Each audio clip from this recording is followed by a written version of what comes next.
Assalamualaikum warahmatullahi wabarakatuh. Perkenalkan, nama saya Wildan Manista Hermana dengan NPM 03230005 dari Program Studi Perpajakan Angkatan 23. Di sini saya akan sedikit menjelaskan tentang PMK terbaru, yaitu mata kuliah PPN atau PPNBM. Nah, di sini saya menjelaskan mengenai PMK terbaru, mengenai PMK PPN hasil tembakau dan juga PPN barang hasil pertanian tertentu. Nah, untuk mempersingkat waktu, kita langsung saja ya ke materi. Yang pertama yaitu tentang PMK PPN hasil tembakau. Sebelumnya, apa sih tembakau itu? Tembakau adalah tumbuhan yang sering dimanfaatkan untuk dikonsumsi, bisa untuk obat, bahan makanan dan minuman juga. Namun di sini lebih umumnya yaitu tembakau lebih banyak digunakan dibuat untuk rokok oleh perusahaan-perusahaan seperti kita tahu, yaitu perusahaan jarum. Tidak hanya tembakau saja, tapi dengan menggunakan tambahan nikotin juga di dalamnya dan digunakan juga sebagai rasa.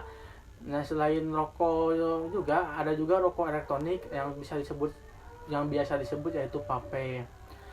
Nah, lalu PPN dikenakan atas penyerahan hasil tembakau yang dibuat di dalam negeri oleh pengusaha atau produsen pada saat pembelian atau pemesanan pita cukai. Pemesanan pita cukai tembakau, jadi PPN atas tembakau ini lebih singkatnya yaitu single state, hanya sekali digunakan saja, yaitu dikenakan PPN-nya yaitu pada saat pembelian pita cukainya. Nah, untuk selanjutnya itu tarif pajaknya. Tarif pajaknya itu sebesar 11% yang mulai berlaku pada tahun ini, tahun 2022, yang sudah berlaku dari tanggal 1 April 2022. Nah, yang akan lalu ada 12% yang akan berlaku pada tahun 2025. Nah, untuk perhitungannya yaitu contohnya itu bisa dikenakan juga 9,9% dikali harga jual eceran atau HJE dari hasil tembakau yang mulai berlaku pada tanggal 1 April 2021 kemarin. Lalu ada DPP-nya. DPP yang membedakan yaitu nilai lain dengan 100 dibagi 100 ditambah T. T itu yaitu tarif. Lalu ada pengusaha penyalur. Pengusaha penyalur sebelum melakukan transaksi jual beli harus atau wajib melaporkan usahanya untuk dikukuhkan menjadi sebagai pengusaha kena pajak, karena tidak bisa sembarang orang untuk melakukan penjualan hasil tembakau ini, apalagi yang ilegal, karena karena hasil tembakau itu sering digunakan untuk bahan rokok, karena itu akan membuat kesehatan di masyarakat menjadi kurang baik.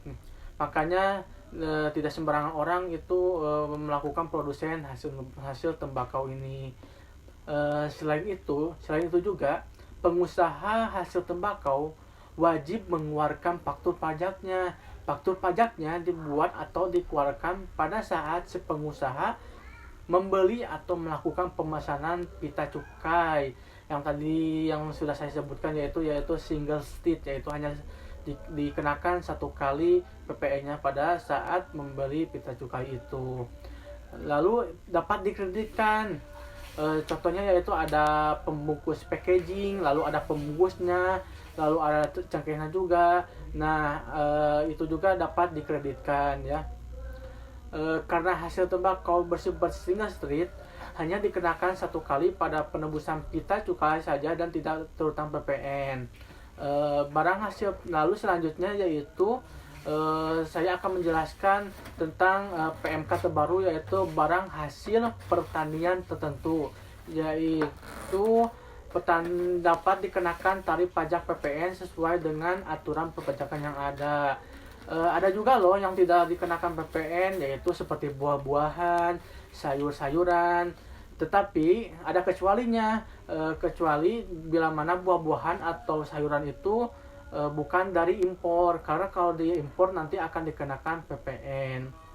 Lalu selanjutnya ada tujuannya itu tidak ada tujuannya itu untuk mendorong peningkatan kemajuan dan perkembangan dalam bidang usaha pertanian juga.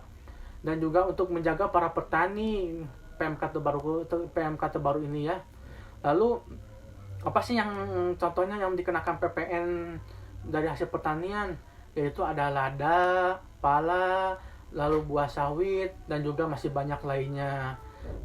Nah, untuk tarifnya yaitu menghitung PPN terutang dikenakan 1,1% mulai tahun ini loh, pada tanggal 1 April 2022, dan 1,2% pada tahun 2025 yang akan datang. Nah, 10 itu dikalikan harga jual, dan untuk kode faktur itu tarif 1,1% yaitu ada kodenya itu 05. Nah, berbeda ya sama tahun kemarin 04. Awas ya ketukar ya. Lalu contohnya yaitu saya akan menjelaskan contohnya yaitu petani tebu untuk pembuatan gula. Nah, untuk pupuknya lalu contohnya karung goni atau peralatan lainnya untuk membeli pengangkut hasil pertanian yang dilakukan para petani. Nah, itu tidak dapat dikreditkan untuk tarif 1,1% itu. Tapi jika kalian tidak menggunakan besaran yang 1,1% itu, maka kalian bisa dikreditkan ya. Misalnya contoh pada tahun 2022 ingin menggunakan tarif umum 11%, karena pasti ada ya plus minusnya, yaitu ada. Nah, pada tahun berikutnya tahun 2023 pengen balik nih ke 1%, maka kalian tidak bisa, karena tidak sembarangan ingin bolak-balik seperti yang kita inginkan. Ya, lalu selanjutnya yaitu ada produsen atau PKP dapat melakukan BHPT untuk memungut dan menyetor PPN yang terutang. Maka PKP wajib pemberitahuan untuk dapat pemanfaatan BHPT ini. BHPT ini ya. Nah, mungkin cukup sekian dari saya. Mohon maaf bila mana ada kekurangan, karena saya juga sedang belajar. Wassalamualaikum warahmatullahi wabarakatuh.